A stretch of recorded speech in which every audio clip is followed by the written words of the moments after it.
तबलीग और दीन की इशाअत का काम दरअसल इंसानियत की रूह को बेदार करने का नाम है। मनसब नबूवत की नियाबत, अंबिया के काम में शिरकत, इस काम की सबसे बड़ी गहराई ये है कि ये बराह रास्त अल्लाह के प्यारे नबियों का काम इससे बड़ी अजमत और क्या होगी कि एक आम इंसान इस मिशन का हिस्सा बन जाए जिसके लिए अल्लाह ने सबसे बेहतरीन इंसानों का इंतखाब किया था।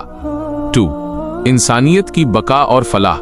इसका गहरा मकसद सिर्फ बातें करना नहीं बल्कि इंसानियत को तबाही के गड्ढे से निकालना है। जैसे डूबते हुए को बचाना सबसे बड़ा इंसानी काम है, वैसे ही किसी भटके हुए को सीधे रास्ते पर लाना उसे दायमी हमेशा रहने वाली आग से बचाना है। उसकी गहराई ये है कि एक दाई, दावत देने वाला, पूरी इंसानियत का खैर ख्वाह बन जाता है। 3. कल्ब की तब्दीली, ज़ाती इस्लाह। दावत के काम का एक बड़ा निचोड़ ये है कि दूसरों को दावत देते देते इंसान के अपने दिल की दुनिया बदल जाती है। जब इंसान जुबान से अल्लाह की अजमत बयान करता है तो वो अजमत पहले उसके अपने दिल में उतरती है।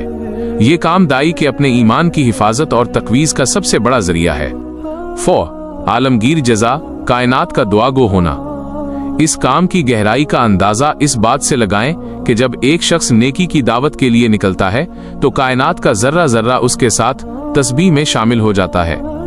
मछलियां पानी में और चूंटियां अपने बिलों में उसके लिए खैर की दुआ करती हैं क्योंकि वो अल्लाह की मखलूक को अल्लाह से जोड़ने की कोशिश कर रहा है।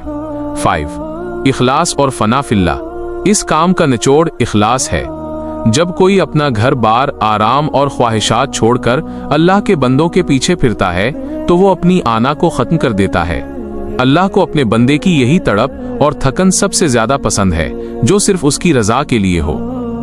हासिले कलाम निचोड़, दीन की दावत का काम महज तकरीर या सफर नहीं बल्कि ये मोहब्बत-उज़-ज़ही का वो समंदर है जिसमें तड़प कर एक मोमिन दूसरों को भी इसी सुकून से रोशनास कराना चाहता है जो उसे ईमान से मिला है।